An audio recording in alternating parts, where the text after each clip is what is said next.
In my last video, I covered why the latest firmware updates have progressively made the MPC platform a music-making powerhouse. In that same video, many of you asked me a very reasonable question. With the capability of now expanding MIDI via USB ports, as well as hooking up to an audio interface to expand the audio ins and outs, which MPC is the right one to buy right now? Well, today I want to try and help you pick the MPC that might best fit your specific needs. If you're already subscribed, thank you so much for your support and a huge welcome back. If this is your first time here, hi, welcome to the Midlifesynthesist. Let's get started. The current MPC lineup offers you 3 hardware devices, each one with their own particular form factor, features, and prices. Now, a year and a half ago, if I had made this same video, I would have probably focused on the audio ins and outs, and maybe on the MIDI capabilities of each device. Thing is, in the latest updates, the difference between these 3 has been considerably blurred. Since the operating systems are exactly the same between the 3, and now thanks to their practically modular capabilities, their connectivity and their functionality have been completely expanded, so now choosing your MPC is more difficult than ever before. That's why I believe that today, when you're choosing which MPC to buy, it can be basically boiled down to a few key features. So let's break it down. Front panel controls. I have often said that I'm a strong believer in muscle memory for a fast and smooth workflow. That's why I'm not a huge fan of touchscreens, as I will always prefer the tactile feel and benefits of real buttons and knobs. That being said, third place in this first category goes to the MPC Live. Having the least amount of buttons of all 3 of these devices, the Live series relies heavily on you learning the shortcuts and shim functions that you can apply on the buttons and the drum pads on display. I had the Live Mark I way back when, and I always felt that I used the touchscreen a bit too much for my own liking. Also, I always felt that I was a bit lost as to what the Q-links were doing at any given time. Now, the Mark II has a few more buttons, and a recent update made it so that you can always see what the Q-links are doing via a pop-up screen. Now this applies both to the Live and to the One, so it is substantially more hands-on now than it was before. Also, the button names are all backlit, so you can always see what each button is, even if you're playing in a dark environment. If you plan on using your MPC as your main device and are willing to learn all the shortcuts, this might not be a problem at all. But if, like me, you tend to use multiple devices, you might be better off with one of the next 2 choices. Second place, MPC One. Sporting quite a few more buttons than the Live, the MPC One has reportedly a much more hands-on feel, and you have more direct access at your fingertips. You get the same Q-Link pop-up as you do on the Live, and the buttons are made of a very clicky and hard plastic, much like the ones found on the X. The labels on the buttons are not backlit though, so you might have a hard time reading them if you don't have good lighting. One more thing to note, the drum pads are a bit smaller than on the Live and on the X, though they do feel pretty good and you shouldn't have that much trouble adjusting. First place, MPC X. Now, this should come as no surprise, but the MPC X absolutely destroys not only the MPCs, but I dare say most of the competition as well. At least in terms of sheer hands-on control. The front panel is truly a thing of beauty, and it is basically button/knob per function. Coming from the MPC Live, the MPC X felt like an entirely different beast.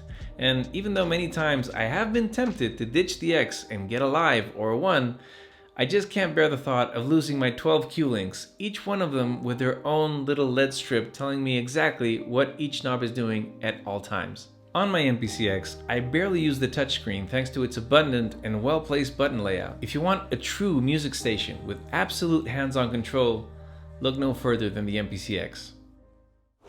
Ergonomics. Third place, MPC One. Even though the One has more buttons and aesthetically I love the layout, the screen position does make it so that you are inevitably leaning over to see it properly. Also, being on top of the device, it can get a little uncomfortable over time as you're always kind of reaching over to get to all the controls. After that, I think it's pretty much a tie between the Live and the X. Even though the screen is the same size as the MPC One, it being closer to you on the Live makes it seem just a bit bigger. It's just a matter of perception.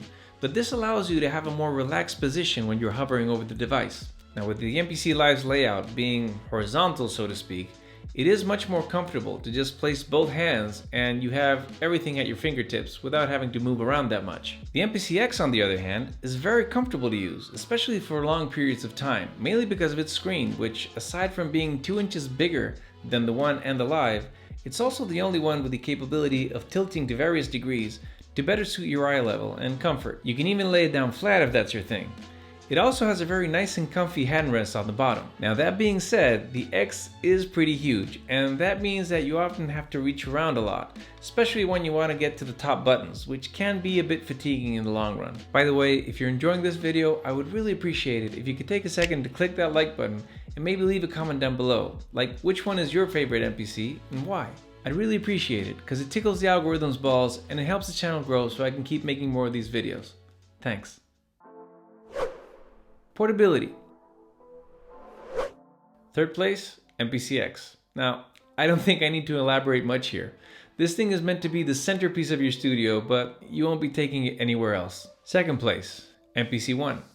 Even though I still think that the form factor and the weight of the One make it the ideal on-the-go groove box, it can't take first place here because in order for you to make it truly portable, you do have to attach quite a few gadgets to it. Now, a wise man once argued that an MPC One plus a ripcord, an external battery, and a portable speaker can be had for even cheaper than an MPC Live.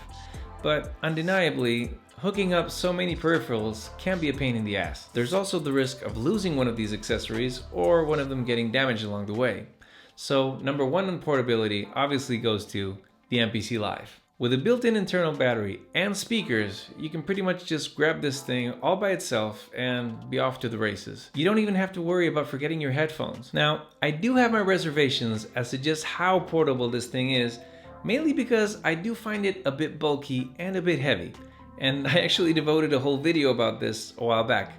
Now, I do feel that I might have come off a bit negative towards the end in that video, so in this one, I'd like to set the record straight. The MPC Live is an absolute powerhouse, and it truly redefines what a portable music workstation can be. Final considerations. MPC X and Live both have Bluetooth and Wi-Fi capability, while the One does not. So if a wireless connection is important to you, for example for downloading your samples from Splice, that might be a big reason to steer clear of the One. Same thing goes for Ableton Link, as MPC Live and X have the capability of controlling Ableton Live via Wi-Fi, which is just an amazing feature, especially if you're looking to have a truly integrated hybrid workflow. Now keep in mind though that at the time of this recording, that feature is not yet compatible with M1 Max, but hopefully it will be fixed soon.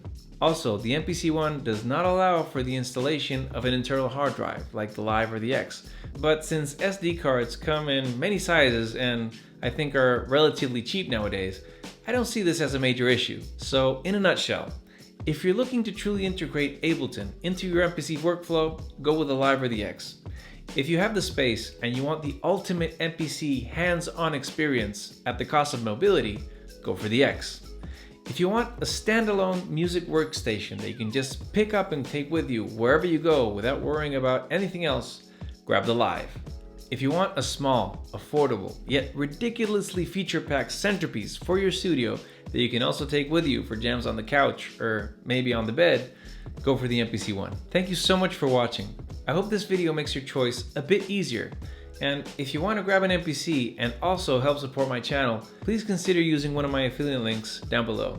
I really appreciate it. I hope you found this video useful, or at least entertaining. I hope you have a great week.